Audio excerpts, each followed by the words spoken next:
آج تو دور یہ ہے کہ کتابوں سے عالم ہے، کتابوں کا مطالعہ کرنا پڑے گا۔ کھڑے ہو کر کے تم نے نہیں پڑھا تو جو چیز تمہارے ہاتھ نہیں آئی اس چیز کو تم نے بول دیا کہ یہ چیز جائز نہیں ہے، بلکہ یہ غوث اعظم پر افطرا باندھا گیا۔ کسی نے کہا کہ یہ بڑا چڑھا کر کے بول دیا گیا کہ کوئی بھی قطب ابدال ولی کسی بھی چیز کا جو ہے مالک نہیں ہے، نہ مردوں کو زندہ کر سکتا ہے۔ میاں یہ تو غوث اعظم ہے جنہیں اللہ نے حیات بھی دی ہے، لیکن قرآن تو ایسی چیزوں کو بتاتا ہے جن کے اندر جان بھی نہیں ہے، جن کے اندر قوت گویائی بھی نہیں ہے، جن کے اندر بولنے کی طاقت نہیں ہے۔ بے جان لکڑی کا ٹکڑا ہے جسے عصا موسیٰ کہا جاتا ہے۔ جب اللہ قدرت دیتا ہے تو اللہ کے حکم سے جب موسیٰ زمین پر ڈالتے ہیں تو بے جان لکڑی کا ٹکڑا تمام فرعون کے جادوگروں کے ساتھ کھاتا ہوا نظر آتا ہے۔ ایک لکڑی کا ٹکڑا بے جان، وہ موسیٰ علیہ السلام کی لٹھیا وہ تمام سانپ کھا گئی، اور ہمارے ہاتھ ابھی تک یہ نہیں آیا کہ حضور غوث اعظم کو دے سکتے۔ آج تک سمجھ میں نہیں آیا، تو تیری سمجھ میں آئے یا نہیں آئے ہمیں اس سے فرق نہیں پڑتا۔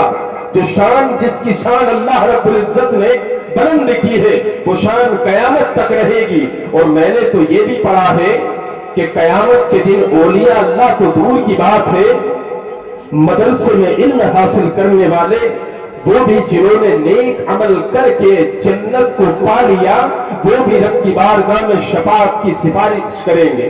میں نے یہ بھی پڑھا ہے، آؤ حدیثیں پڑھو، حدیثیں چراہوں پر نہیں ملتی ہیں، حدیثیں سنتے کہاں ہو تم لوگ؟ غوث اعظم رضی اللہ تعالیٰ عنہ نے مردے کو کیسے زندہ کیا؟ کتابوں کے حوالے نوٹ کریں، قلائد الجواہر، تفریح الخاطر، جامع کرامات الاولیاء، گلدستہ کرامت، یہ ایسی کتابیں ہیں جو اپنی مضبوطی کے لیے، یہ آج کی نہیں ہے، پرانی کتابیں ہیں۔ اور میں بتا دوں، آج تک تم نے مردے کو زندہ کرتے ہوئے دیکھا؟ تاریخ بتاتی ہے، تاریخ ملاحظہ کریں، اور قرآن کی آیت جس کو میں نے ذکر کیا ہے وہ اپنی نگاہ میں رکھیں اور نبی کی حدیث کو سنیں۔ آج بھی ہم لوگوں میں آپس میں ایک دوسرے سے بحث ہوتی ہے، اس دور میں بھی بحث ہوتی تھی۔ حضور غوث اعظم رضی اللہ تعالی عنہ کے دور میں جب بحث ہوئی تو عیسائیت اور نبی کے چاہنے والوں میں بحث ہوئی۔ تم سے تو نبی کی شان بھی بیان نہیں کرنی آتی، تم سے نبی کی شان سننے نہیں آتی۔ ایک طرف عیسائیت کے لوگ ہیں اور ایک طرف دین مصطفیٰ کے ماننے والے نبی کے امتی ہیں۔ نبی کے امتیوں نے نبی کی شان کو بیان کیا، عیسائیوں نے عیسیٰ علیہ السلام کی شان کو بیان کیا۔ عیسائیوں نے کہا ہمارے نبی کی شان یہ ہے کہ عیسیٰ علیہ السلام اگر کوڑی پر ہاتھ رکھتے تو اللہ رب العزت دست شفا کی وجہ سے، دست عیسیٰ کی وجہ سے کوڑیوں کو شفا دے دیتا ہے۔ اگر مردے کو ٹھوکر مار دے تو مردہ زندہ ہو جاتا ہے۔ تمہارے نبی کی یہ عظمت اور یہ شان نہیں ہے۔ تمام نبی کے امتیوں نے کہا ہمارے نبی کی شان یہ ہے کہ اگر نبی دعا کر دے، دست دعا ڈال دے تو انگلی کی دھائیوں سے پانی کے چشمے جاری ہو جاتے ہیں۔ اگر اللہ کے رسول حکم فرما دے تو ابو جہل کے ہاتھ میں پیجان پتھر بھی نبی کی غلامی کا کلمہ پڑتا ہوا نظر آتا ہے۔ میرے آقا اگر اشارہ کر دے تو آسمان کا سورج میرے نبی کے حکم سے غلامی کا ثبوت دیتے ہوئے علی کی عصر ادا کرانے کے لیے واپس آ جاتا ہے۔ میرے نبی اگر حکم کر دے تو چاند اپنے سینے کو پھاڑ لیتا ہے۔ اب عیسائیوں نے کہا نہیں نہیں، تمہارے نبی کی جو شان ہے ہمارے نبی کی شان سے بڑھ کر کے نہیں ہو سکتی۔ ہمارے نبی کا مقام یہ ہے کہ اللہ نے آسمانوں میں انہیں اٹھایا۔ اب گزر ہوتا ہے بغداد کے تاجدار کا، شہنشاہ اقتاب کا، حضور غوث اعظم کا، جس نے منبر نور پر کھڑا ہو کر کے کہا تھا مریدی لا تخف فاشل فإنی، اے میرے مریدوں گھبرا مت، میں ہوں۔ جب تمہیں گھبراہٹ ہو تو عبد القادر کو یاد کر لینا۔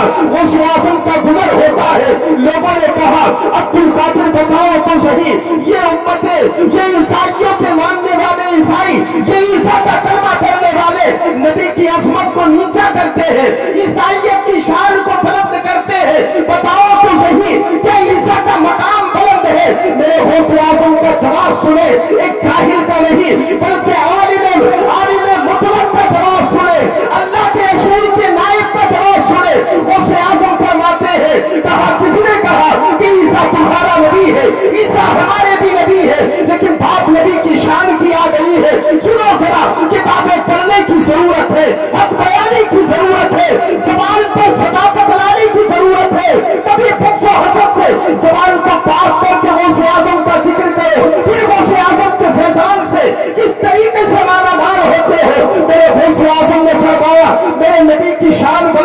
عیسیٰ ہمارے بھی نبی ہے لیکن شان نبی کی زیادہ ہے. کہا اگر نبی کی شان زیادہ ہے تو بتاؤ تمہارے نبی نے کبھی مردے کو زندہ کیا ہے؟ عیسیٰ نے مردے کو زندہ کیا ہے, بیماریوں کو شفا دی ہے.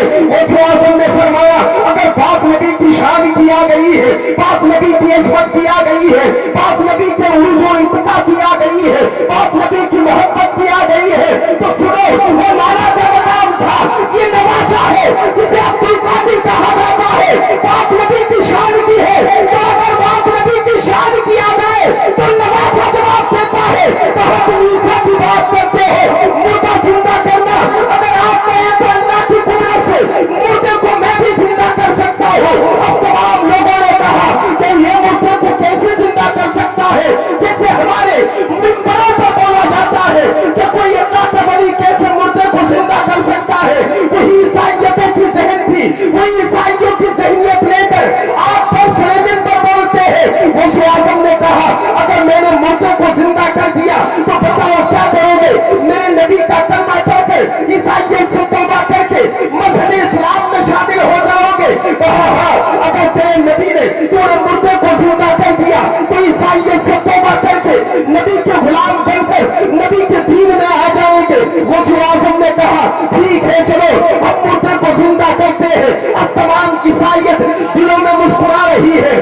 مسخرے انداز میں کوئی غوث اعظم کی اہانت کا انتظار کر رہا تھا, کوئی غوث اعظم پر انگلی اٹھانے کی شک کا انتظار کر رہا تھا. جیسے آپ دلوں میں غوث اعظم کا وسوسہ رکھتے ہیں, غوث اعظم سے تم صحبت رکھتے ہیں. میرے غوث اعظم فرماتے ہیں یہ سامنے ہو کر کے سوچتے ہیں, میرے سامنے کھڑے ہو کر کے یہ دلوں میں سوچ رہے ہیں اللہ نے وہ مقام مجھے دیا ہے کہ ماں کے پیٹ میں رہ کر لوح محفوظ پر چلنے والی قلم کی آواز کو عبد القادر ماں کے شکم میں سنتا تھا.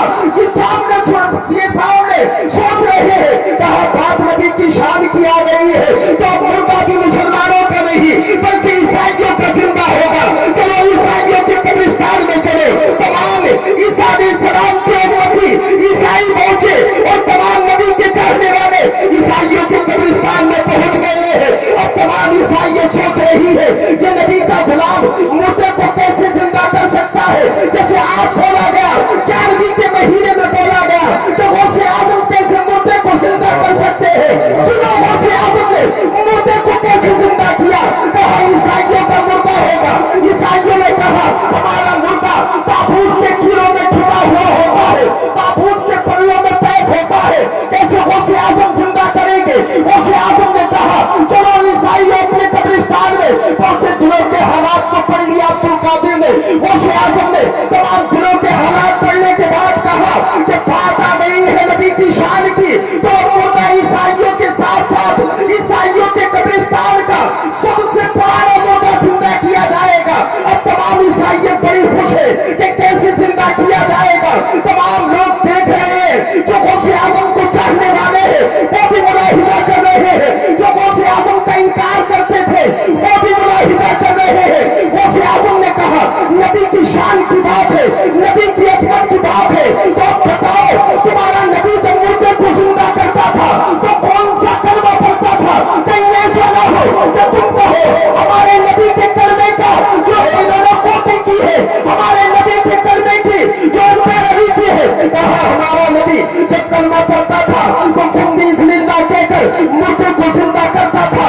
غوث اعظم نے کہا اب تم نوٹ کرنا میں کیا بات کہنے کے لیے جا رہا ہوں. لوگ بدل جاتے ہیں بیانوں سے. کہ غوث اعظم نے کہا تم بسم اللہ کے حکم سے کھڑا ہو, لیکن بات نبی کی شان کی تھی. وہاں غوث اعظم نے فرمایا اے عیسائیوں سنو, تمہارے نبی کا جو کلمہ تھا تم بسم اللہ تھا. عبد القادر کا کلمہ سنو. غوث اعظم نے قبر پر انگلی رکھ کر فرمایا تم میری اجازت سے کھڑا ہو جا.